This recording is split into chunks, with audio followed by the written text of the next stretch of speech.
Hey there, welcome back to the Deep Dive. Today, we're tackling a topic you specifically requested. And honestly, it's one I've been low-key fascinated by too. Surviving a global collapse. We'll be dissecting survival during and after a third global collapse, a complete guide to see what gems we can unearth. I know it sounds a bit heavy for a casual listen, but trust me, there's something oddly captivating about exploring how we navigate a total societal reset. What are your initial thoughts on the article's approach to the whole collapse scenario? It dives right into the practicalities, which I appreciate. No doom and gloom, just straight up strategies. It acknowledges the severity of a potential collapse, but focuses on empowering readers with actionable knowledge and skills. Right. Like, let's not sugarcoat it. Things could get rough. But instead of panicking, let's figure out what we can actually do to be prepared. Speaking of practicalities, the article jumps right into food security, which makes sense. What struck me was the emphasis on not just hoarding food, but building a diverse and nutritious stockpile. It even mentions stocking up on high-protein seeds like chia and flaxseed. Do you think that's a viable strategy? It's a smart move. But there's more to it than just grabbing a bag of chia seeds. Think about it. You can't just live on chia pudding forever. A truly resilient food strategy is about creating a balanced and diverse stockpile that provides all the essential nutrients you need for long-term health. So yes, those seeds are great, but you also need to consider things like protein sources, healthy fats, complex carbohydrates, and a variety of fruits and vegetables, whether fresh, canned, or dried. It's about thinking holistically about your dietary needs, not just survival calories. Okay, that's a really good point. It's not just about surviving, but thriving, even in challenging circumstances. So we've got our pantry sorted, at least in theory. Now onto a topic that always makes me a little uneasy: water. The article emphasizes having multiple ways to access and purify water.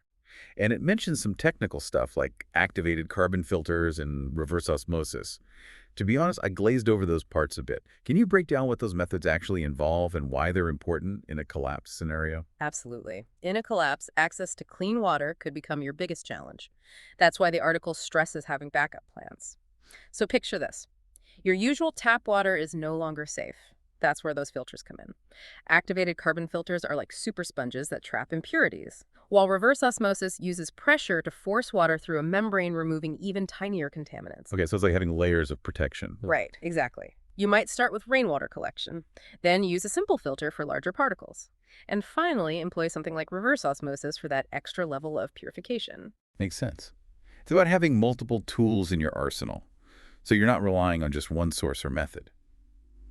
Now, shifting gears a bit, the article dives into defense and personal security, even mentioning things like home fortification and learning self-defense techniques like Krav Maga. I have to admit, it all sounds a bit intense, even a bit like prepping for a zombie apocalypse. It does paint a picture of a fortress mentality, which is this idea of isolating yourself and defending your resources at all costs. While some level of security is wise, I think the article misses a crucial point: the power of community. Okay, so community over combat. I can get behind that. Why do you think the article downplayed the community aspect? It's a common trap in survivalist thinking. We often focus on individual preparedness, on me and mine surviving. But in reality, facing a collapse alone would be incredibly difficult, if not impossible. It's in communities where we can truly share resources, knowledge, and support each other. Think about it. Would you rather be holed up in a fortified bunker by yourself, or part of a group that can work together, share skills, and provide emotional support? That's a no-brainer. Yeah. Community it is. And I bet even Krav Maga is more fun when you're learning it with a group. Exactly. There's strength in numbers, and let's be honest, learning self-defense with friends is way more motivating. So we're ditching the lone wolf mentality and embracing the power of collaboration. Now this next section really piqued my interest: energy and tech in a post-collapse world. The article highlights solar panels as a sustainable option. And honestly, it's something I've always been intrigued by. Are we all going off-grid and living out our solar-powered dreams? Well, solar energy is fantastic, but let's not get ahead of ourselves. The article makes a valid point about the potential challenges. Think about it. Solar panels need maintenance. You'd need batteries for storing energy. And those panels themselves could become a hot commodity. Suddenly, knowing how to install and repair those panels becomes a highly valuable skill. Right. It's not just about having the technology, but understanding how it works and being able to keep it running. That makes me think about the article's prediction of a bartering economy. Yeah. What stood out to you about that section? It highlights a fascinating shift in value systems. If money loses its worth, what takes its place? The article suggests skills and essential goods will become the new currency. Imagine a doctor bartering medical care for food, or a mechanic trading their expertise for shelter. It's a reminder that practical skills, the kind we often take for granted, could become incredibly valuable in a post-collapse world. Instead of stockpiling cash, we should be stockpiling skills. I'm starting to see a pattern here.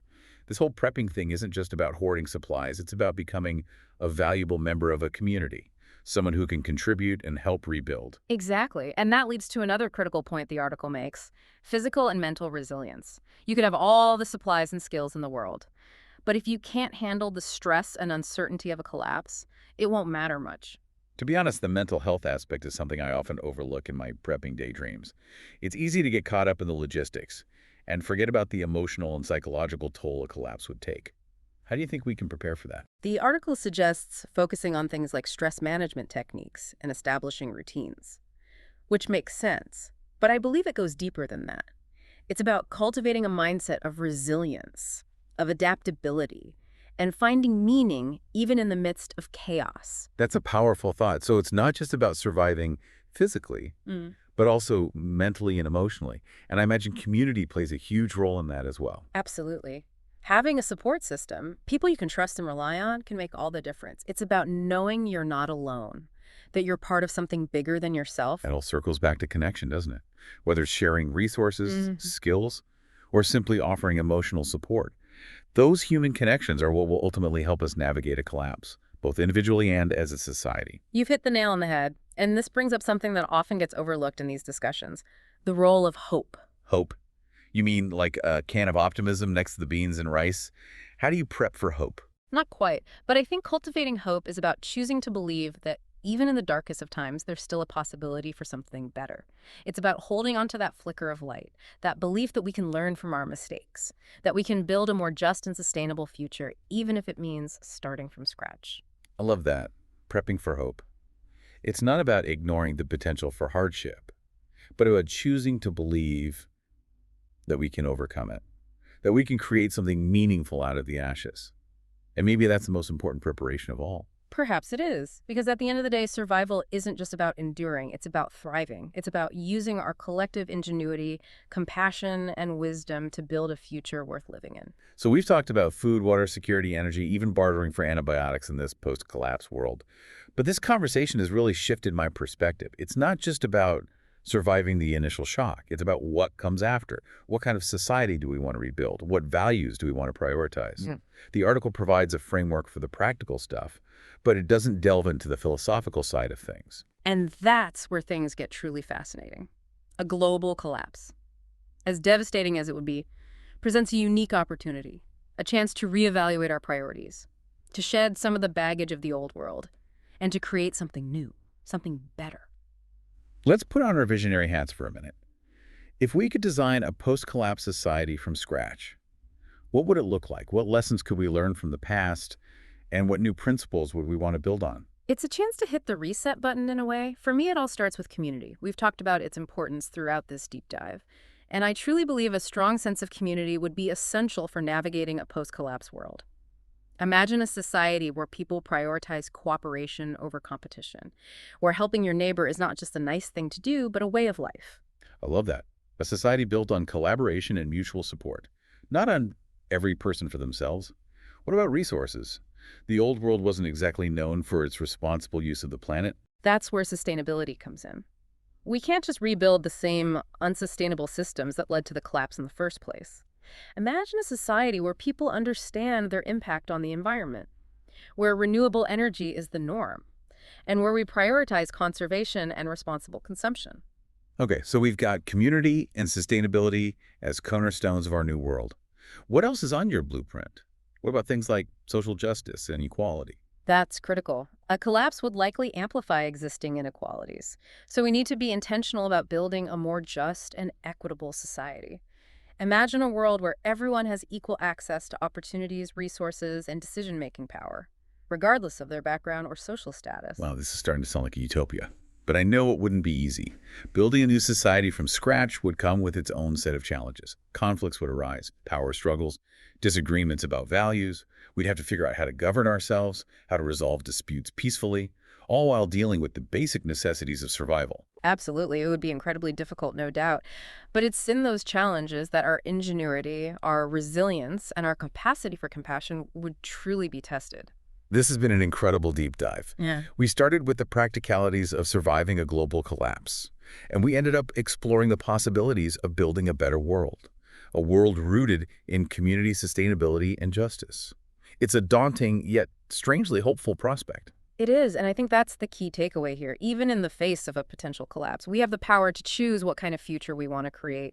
It starts with envisioning that future, with asking ourselves what values and principles we want to guide us. And on that note, we'll wrap up this deep dive. A huge thank you to our expert for their insights, for pushing us to think beyond the immediate crisis, and for reminding us of the power of hope. And to you, dear listener, we leave you with this final thought. Now that you've considered the practical and philosophical aspects of survival, what kind of post-collapse world would you want to help build? What kind of ancestor do you want to be? Keep exploring, keep questioning, and keep those hopeful visions alive. Until next time, stay curious and stay resilient.